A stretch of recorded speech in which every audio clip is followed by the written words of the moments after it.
Okay, everybody, welcome to the Hard Sell with me, your host, Joel Stevenson. Remember, on the Hard Sell, we're covering all aspects of sales because whether your job is salesperson or not, you're always selling something. And so we're trying to help people understand as much about sales as they can so they can be successful either with their company or individually with the sales challenges that they're presented. This week, we've got a great guest. Scott Sims is a principal emeritus at ZS Associates. ZS Associates is actually one of the leading sales and marketing consulting firms in the world. I spent a brief time there where I got to know Scott a bit. And Scott has really spent a whole career helping some of the largest and most successful selling organizations in the world achieve even better results. And so we're excited to have him on the program today, and we'll get into some of those lessons learned after a number of years of helping sales organizations. So Scott, welcome to the Hard Sell. Hey, thanks, Joel. Look forward to talking with you, and it's great to be here. Great platform. Yeah, great. Thank you. Well, maybe just start by giving us a little bit more background on ZS Associates and maybe a little bit more about anything maybe I missed in your bio about some of the work you've done over time. Cool. Thanks. I'll do that. So for those who don't know, ZS Associates, we've been around for almost 40 years now, really headquartered in the Chicago area, around Northwestern, up in Evanston. And, the firm started really focused on how do you optimize a sales force? And that covers a lot of areas. It could be, the sizing part of things. It could be how you pay them. It could be the product mix and travel, all that kind of stuff. So the firm has spent all of our years doing that. Today, that was at our recent partner meeting, and I think we just crossed 11,000 employees. And we are scattered throughout the world and serve clients really across many, if not all, industries. Historically, the healthcare industry has been a big focus and still is of the firm. But we'd be hard pressed to find another industry that we really haven't spent time in thinking about, as Joel said, how do you grow a company, but really more importantly, how do you make the sales force its most effective that it can be to help with that growth and really drive that growth for a company out there. Yep. Yeah, that's great. Well, thanks for the background there. I mean, maybe let's start with, one of the things that I remember is one of the fundamental tenets of ZS where they've been able to help a lot of people over time, which is this idea that the size of your sales team may be an inhibitor to your growth, and maybe just talk a little bit about some of the ways that, or like some of the signs that you might see in your company that a sales team is maybe not sized appropriately to maximize your growth, and then some of maybe the next steps you could sort of take either diagnostically or actions you could take to then maybe start to correct that. Yeah, that's great. Sales, as you know, Joel, is an interesting field, right? Because I think there's a lot about, it's an individual performer, and are they maxing out or not? Are they driving as much, sales or net profit or whatever? But there are signs you need to look for, and this really cuts across size of company as well as almost all industries. And often people say, well, gee, the company's not growing, right? And, oh my gosh, the sales team needs to, up its game. But, you need to also kind of look at, well, where and why. And, an interesting place that people often forget is kind of if you look at your sales force, you have your, the obvious big top performers that everybody kind of knows about. And then you've got, the few that aren't doing so well and so forth. But what you need to look hard at is when your middle performers, kind of that average group start to stagnate. And, it can manifest itself in a number of ways. I mean, obviously, if you're not seeing the growth within that you'd expect across that group, that could be, whether it's sales or, new account acquisition, or even just, their pay. It might indicate maybe that group, the biggest group, by the way, is either they've run out of room in their market, or the market itself has gone beyond maybe what they can accomplish and go after. Maybe you're missing a lot in the marketplace.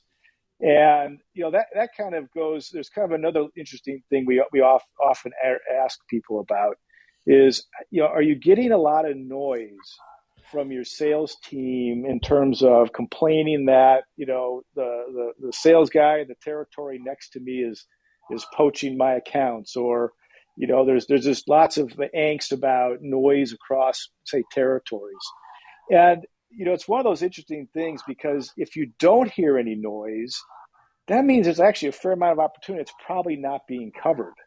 And so you're looking for that balance, if you will. You want to have some noise that tells you you're not missing anything. Uh, but if you might feel good that, gee, nobody's complaining, but that's actually probably not a good answer either. So those are kind of I'll say, the anecdotal sides of signs that maybe the sales force is not sized appropriately. In terms of this case, maybe it needs to be larger along Right. the way. Now, then there's the question, well, that's okay. So, and particularly if I want to grow, if we're going to be twice as big in the next couple of years, how do I determine what I have and how many I need? And that really goes to a number of things that we often try to look at, right? One is, do you really understand the potential in your marketplace?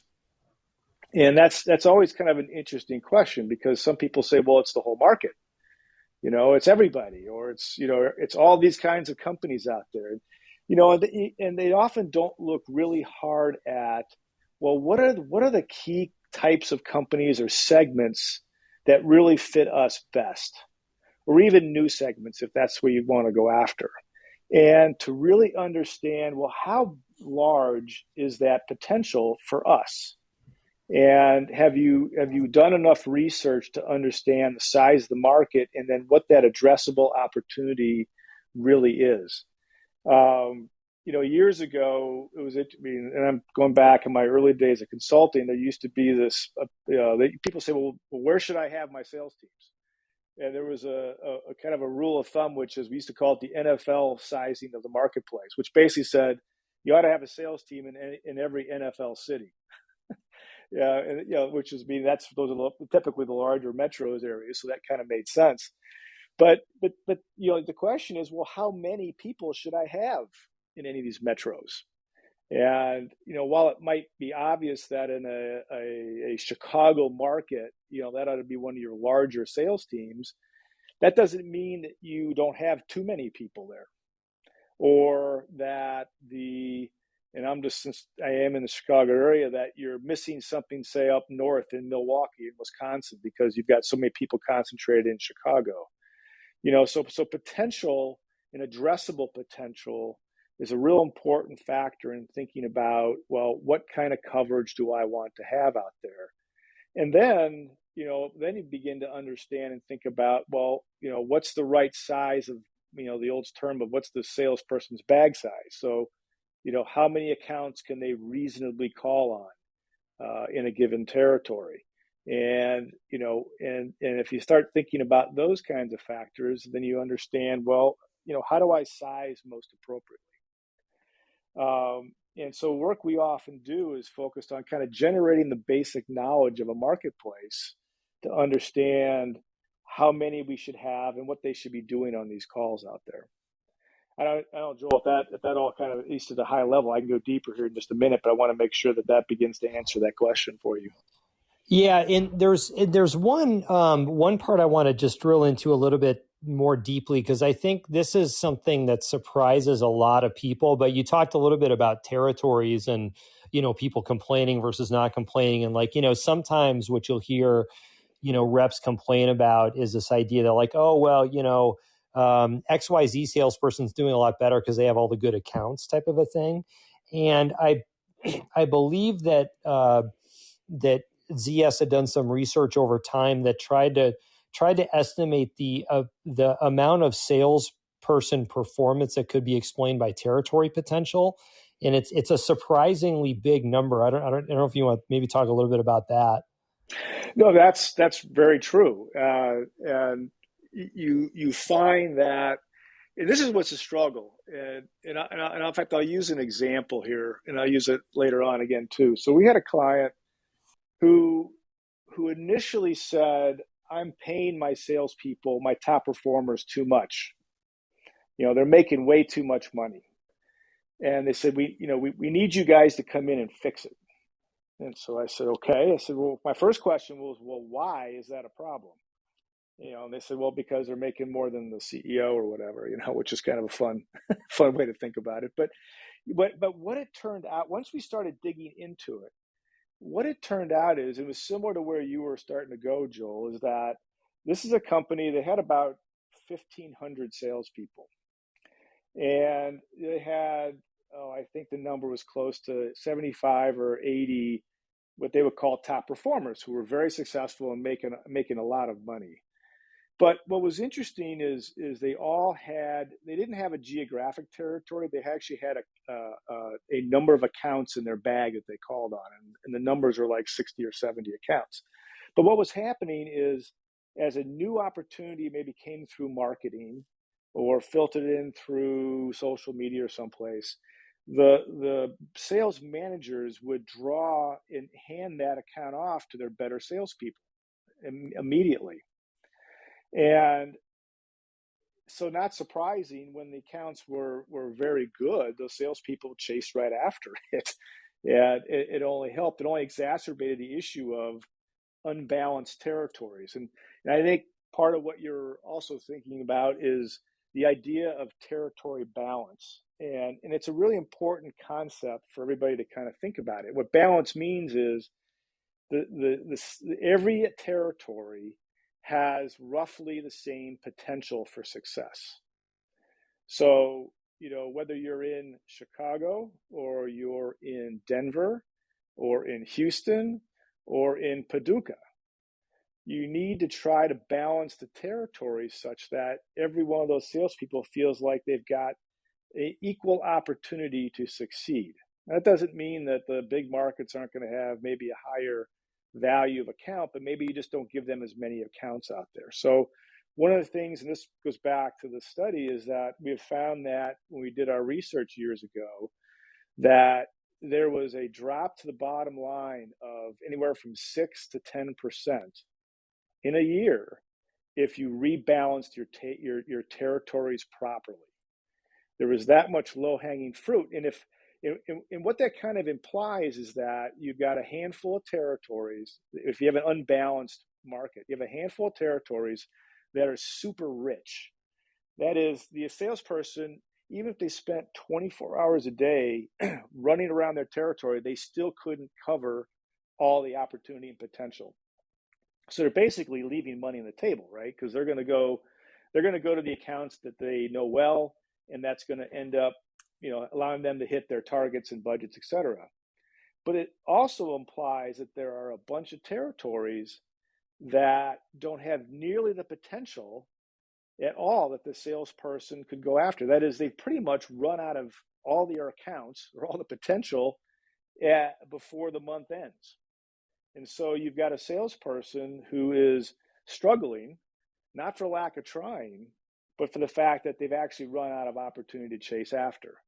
And so part of what you're trying to do is maybe move the accounts, move the territories such that your better performers, if they are in a oversubscribed territory, aren't leaving money and opportunity on the table, and your maybe other side of the balance, they aren't basically done with their work, the third week of a month, right? So how do you move this territory such that balance exists out there? So it's actually a real meaningful number, and 6 to 9, 10% dropping the bottom line is, for most of us, I think, would be let's go get it kind of thing. Right. And the number that I remember about sort of a related one about sales performance was, I think the stat was something along the lines of up to half of sales performance can be explained by territory potential versus like the actual skill of the salesperson.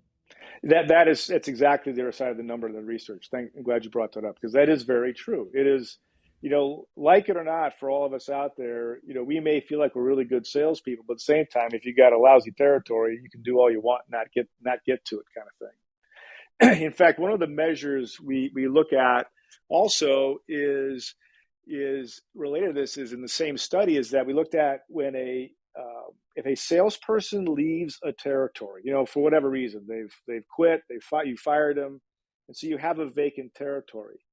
What we have typically found is in year one, after that person has left, that territory is left vacant, is that anywhere from 75 to 80% of the business will come back automatically.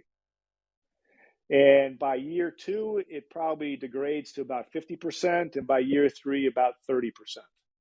And it's an important thing to keep in mind, because if that's the case, what you want, this goes maybe to a sales comp kind of question, is what are we paying people for, right? We're not trying to just pay them to succeed in a territory that already has a good solid base of business, but you want them to be winning new sales, new opportunities out there. So yes, Joel, that half can be explained by just what exists in a territory. And that usually the noise everybody hears is, well, I live in Virginia, in my territory. Of course, I can't do as well as the person up in New York City. Well, that is very true, but also how can you help that person to give them more opportunity, maybe better targets out there too? Right. And so, and I guess I remember some of these, huge exercises we used to do for these massive teams that sort of had these specific geographies where we would, actually go and over a couple of days kind of rejigger an entire country or so based on some of these metrics. But now as we get into more inside selling or remote selling, whether people like it or not due to COVID, I imagine that makes it easier to do some of these optimizations. But I'm curious what you're seeing out there. If this is actually helping the problem, or is it hurting, or people haven't recognized or made some of these changes yet. What are you seeing out there? Joel, I think it should make it easier to make adjustments, but it's still hard because people, the minute you start saying, I'm going to readjust your territory, there's still a lot of emotion attached to that. Saying that you can't take accounts away from me, you can't shift, the borders of that part of my territory to somebody else because that's mine. I've got contacts and clients in those territories.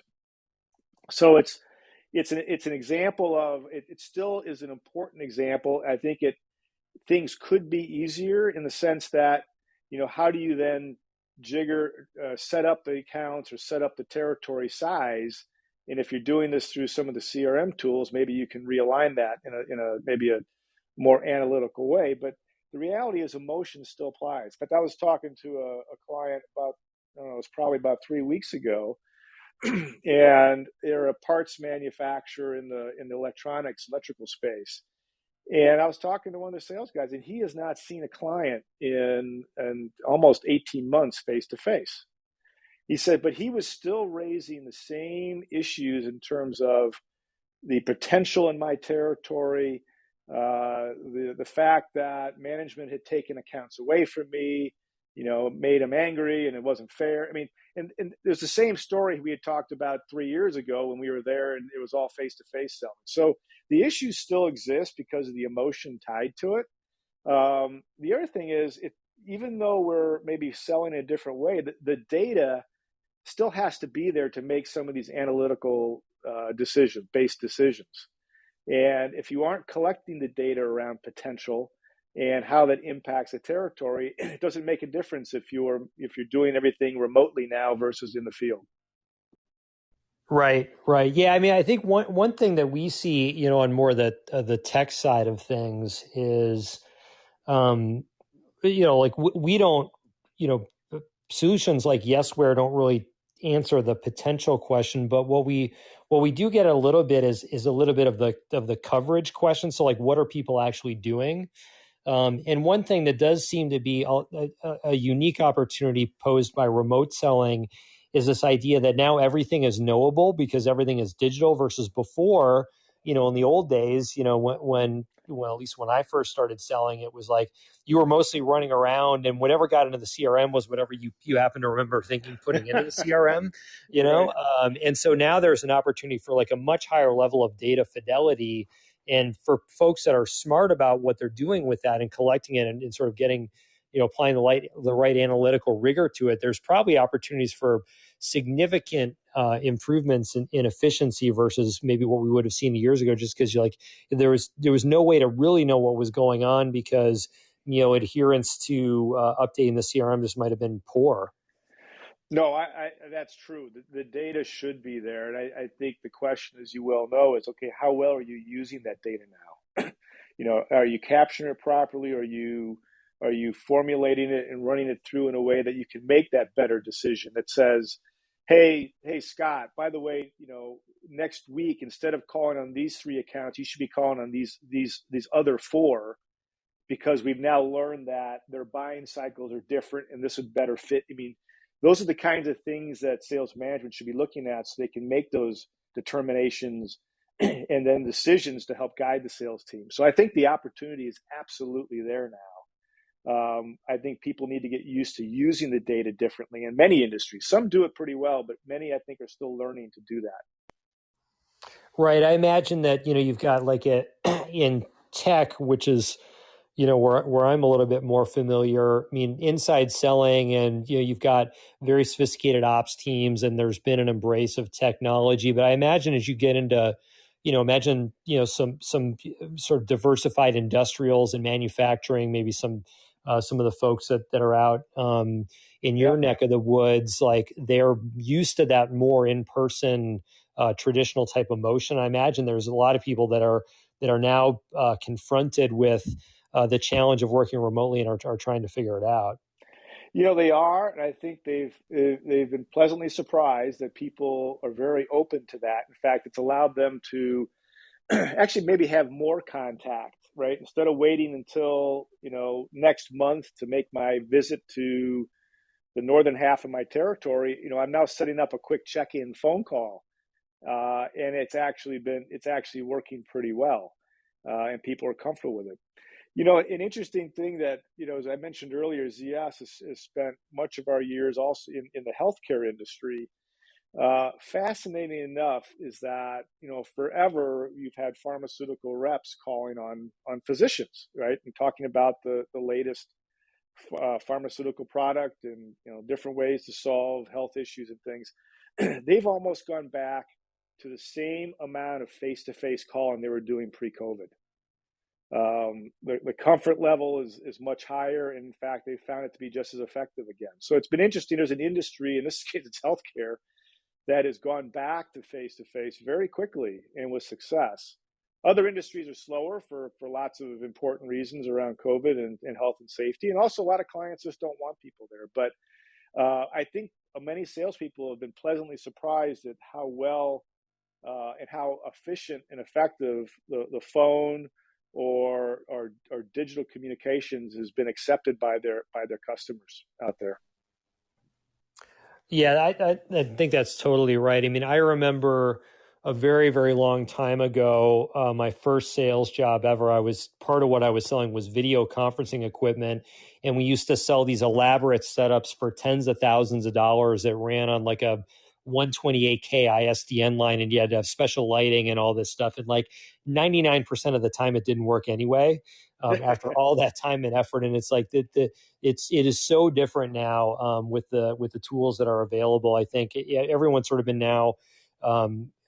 We've probably just accelerated like 3 to 5 years in terms of the development of remote selling as a result of the pandemic. There was another consulting firm did a study about how comfortable B2B buyers are now with remote purchases. And I think the number was something like 80% now prefer it. So I think you're right. In some industries like healthcare, there probably is like a lot of good reasons to still do the in-person. But I think in a lot of knowledge-based industries, I think even if the salespeople want to get out there, I think in many cases the buyers are not going to necessarily want them there because they recognize there's more efficient ways to purchase. And so it's going to be, the in-person is going to be more for those high stakes, high impact types of meetings versus just the default. Yes, yeah, and we've seen that for sure. Particularly, you talk about some of the B2B and the industrial marketplaces that we spend a lot of time, and that is a thing that has changed. And it's been great because they can bring in maybe their tech support team right online in the conference call, there's, the Zoom call, or even just any web platform they're using to show off kind of a new way of solving maybe some technical issue. Right. Yep. Yeah, it makes a lot of sense. Well, Scott, we're kind of running towards the end of our time here, and I just want to see if anybody has questions from the audience for you. So if you have a question, you can either just put it in the chat, or you can make an emoji symbol at us, and we'll pull you up on stage. We'll just give people a minute to do that if anybody wants to.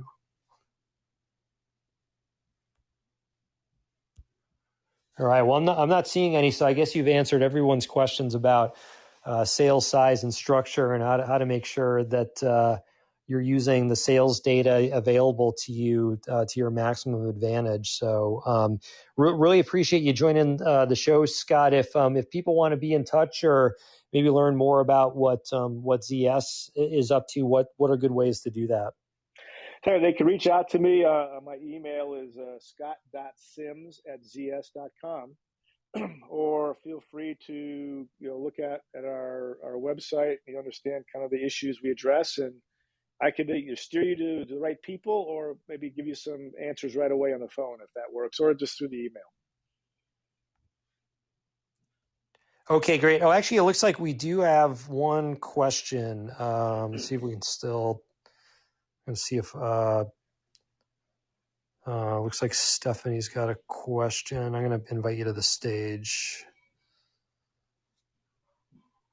Can you hear me? Yep.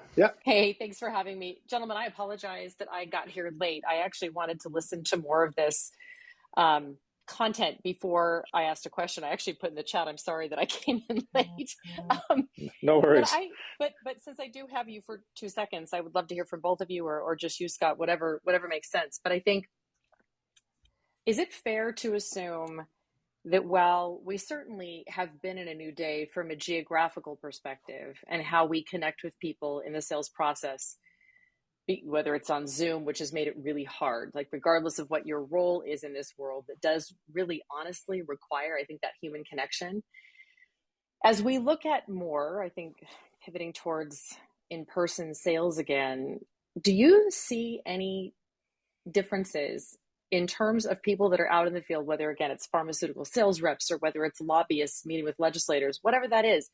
Do you think there are any different or unique dynamics about sort of this re-entry, presuming that there can be a permanent re-entry? We'll have to see what happens this fall and winter.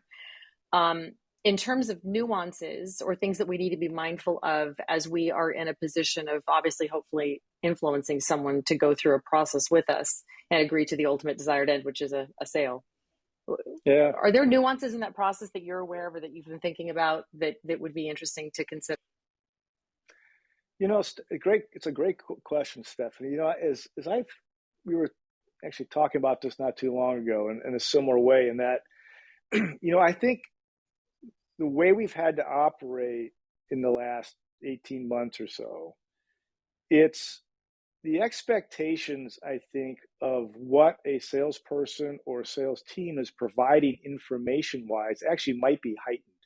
What I mean by that is, I think once we all got used to Zoom, we all took a little while to get figured out, things between lighting and working from home and stuff. But once we were kind of comfortable with this whole process, as we've seen with some of the sales teams, is the expectations of showing solutions and ideas, I think, was raised, because there wasn't a lot of chit chat anymore. It was like, hey, we've got some time, we scheduled it. Tell me what you're here for. Tell me about what you're doing, what's new and different. And I'm wondering, and it's probably yet to be proven, is will the face-to-face or in-person call, will this translate over to that? Whereas, yeah, I still want to get to know you, but I also expect you in a faster way to bring me solutions and ideas. I think we're still we've seen a little bit, I think, that in the pharmaceutical space, but I think it's yet to be shown outside. But I think it's a possibility. I don't know, Joel, if you've felt the same way, but I think there's something to that. Yeah, my mind goes toward, in consulting, we used to talk about this idea of like cheap time and expensive time. And like the old saying goes, well, if you're already in a hotel room somewhere far away from your family, you might as well just work all the time because like, what else are you going to do? Sort of this concept of cheap time versus like expensive time is like, oh, well, like it's Friday evening and you're with your family. So like who wants to work then? And I think what's ended up happening with COVID is that people now have a little bit more control over like what's cheap time versus not versus expensive time. And so I think the bar is as you said, is gone up where it's like, if I'm going to now take all the extra sort of logistical efforts required to meet with you in person, like it better be good. And if you fail to deliver on that meeting by adding a lot of value, like you end up getting written off much more quickly than in the old world where it's like, oh yeah, well, of course we meet in person. That's just what we do. Some meetings are good, some meetings are bad. And like, yeah, whatever, maybe I give you a pass. But I think now it's like, if you're going to have both parties expend the time and effort to meet in person, like I just think it's like you really better make that count. And it may be that now those interactions could be even more impactful than they were before, but you probably really got to pick your spots is my sense. Yep. That is such an interesting point that you're both making, because I have to be honest, I have realized that anything I've had to do in person, if somebody goes through well, how you doing? How's life been? How are you? I actually feel kind of irritated. Like, look, we're here because of you. Get to the point. That's it. And I feel like a really nice person.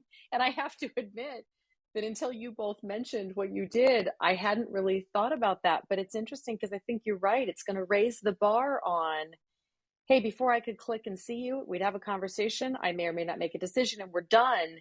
And I think it made it more transactional. And now, you're right. It ups the ante. Like, your content better be so good that I bought the gas, I got in the car, I valet parked or whatever, and now I'm sitting down with your buddy who wants to spend 15 minutes asking about my family, and you don't really care, so you better get to it. That's actually really interesting. Yeah. We'll see. I think there's a real possibility, but it'd be really as in the near future, we'll see some answers to it.